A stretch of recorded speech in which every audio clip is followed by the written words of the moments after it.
It's your prophetess, the Queen of the North, Mary Tama here. It's such a beautiful, beautiful day, and I'm just sitting with the King of the North here, and this place is very, very special, especially for my children, my younger ones, Fadzi, Charo, and Chaka. There was a time last year when I could not come here and not cry. There was a time last year when I couldn't look at that water, the water fountain, and not cry. I would avoid to come here because my little ones, every time we pass by here, they would start running in the water. They would start playing, screaming, making noise in the water. And I remember just a few weeks or a few days before they went into captivity, we were here. Do you remember that day when we were sitting over there and Fadzi, Charo and Chaka started running around and they were playing?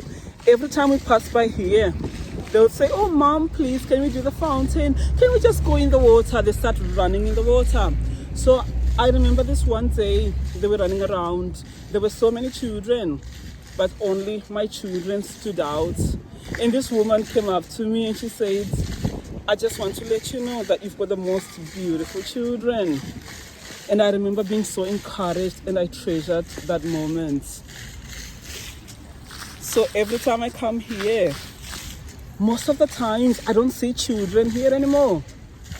It's almost like it's become deserted because Charo doesn't run in it anymore. Fadzi is not here. Fadzi will be making so much noise and she'll be running after the pigeons, feeding the birds. Chaka would just be running through the water. And sometimes I used to sit little Nia here. I would sit little Nia on the grass and she'll be watching her brother and her sisters playing. And sometimes I would even send Nakai. I would say to Nakai, "Nakai, please just take the children to the water. Please, like, just do it for me." And then Nakai will be like, "Oh, Mom, I'm so tired." I'll be like, "Just do it for the girls. Please do it for the children." To them, it meant so much. Coming to this fountain was like taking them to Disneyland. They just loved it here. And it was their definition of happiness. So I always come here and I take pictures here for them because probably last year this time I was in such a place that I couldn't come here. And I'll be telling my Lord husband, he'll be like, "Let's just go out for a walk." And I'll be like, "No, I can't go through the fountain." The moment I come here, I see my children. Every time I would come here, I would see them running around. It was this horror picture in my head, like a horror movie. I couldn't believe they're gone. But today I come here and I laugh in it, my lords. I come here and we pray. I come here and I live in faith. I'm a woman of faith, a woman of prayer. So when I come here, I literally imagine Chaka running around. And I don't cry anymore. I hold my head up high.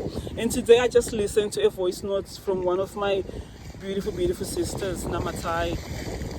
She sent me a voice note and she says, "Mary Tama, I know people don't understand. You get so much hate. People asking you, why are you eating? Like they want you to die." Or the comments on Facebook. But just know that Yahweh is going to raise women to stand with you in this season. And I want you to keep your head high because the ways of Yahweh are different. And she was sharing with me her testimony of how she overcame and a miracle happened in her life.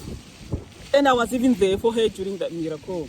And today she's the one who was reaching out to me to encourage me. So when I was here taking my pictures, I remember the words of my sister Namatai, that hold your head up high. Even this video, when I post it on Facebook, I'm going to get so much hate. On YouTube, I've got the Black Hebrew Israelites laughing at me, saying that what's happened to me is the punishment of Yahweh on my life. That's what I get from black people. But I know that the God of Israel is raising a remnant of women who are going to stand with me during this season. And I know my children are coming back. I know Chaka will be running here before I know it. I know little Nia will be running. Fadzai, all of them, I can hear their laughter. I can hear the latter rain. I can hear it. So yeah, I love you, my Lord. I love you for standing with me. All the people who even told you that this woman is cursed, leave her. You always stood by me. Against even your own family, you stood by me, my Lord. And I have never known a man who would choose a woman, the mother of his children, over even his family, saying leave her. But you did it for me, my king. So anyone who comes and say he is the reason why your children have gone, you don't know nothing about my relationship with the king. This man loves me so much. I have never been loved like the way he loves me. And he told me one thing. He said, Mary, my first love is Yahweh. And after Yahweh, I love you. This is a man who loves his God, the God of Israel, Yahweh, a man of faith, a man of principle. He's consistent in his beliefs. He's consistent in his calling. He doesn't waver. He's not like a double-edged sword. He's not a double-minded man. He stands by his beliefs. And he's willing to lose everything for his beliefs. This is the man, the father of my children, the father of Chaka. He put Chaka to bed from the day he was born. He even used to bring Chaka here, You even have pictures you took of Chaka when I was in Siham. Because sometimes you'll be staying here and I'll be at the cottage with the girls. And he'll be here with Kunashe, Shingi and Chaka. So every evening around this time, he will take Chaka for a walk. Bring him to the fountain. Then he'll send me pictures. Isn't it, my Lord? And today you tell me that he's the reason why the children are gone. When I've never seen a man love his sons. He even loves Shingi and Kunashe more than the Baranzi loves his son. Today the Baranzi is saying, let them go in care. And you go to the police. Risk your own life for my boys. I just want to thank you, my Lord. And I stand on your word that our babies are coming back. You're a man of faith, and nothing you say, my King. I know you're a prophet, and I know you are the Messiah. And I count myself beyond blessed to be your queen. I just love you, my Lord. And thank you for loving me. That is my husband.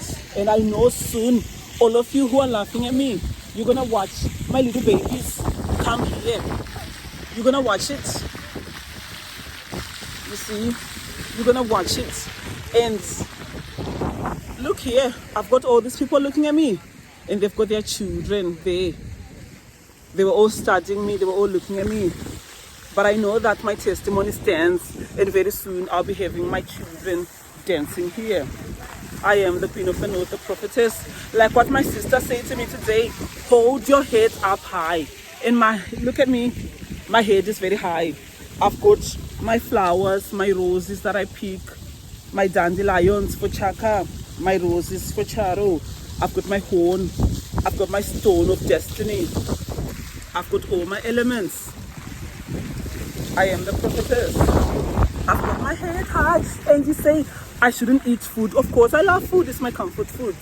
You don't want to see me dance. You say, does she think of her children? This is me being a fighter. This is me being a warrior. I shall dance. You're not going to put me down. All you Facebook commenters. I am the Queen of the North. It's 10 minutes now. I have to go.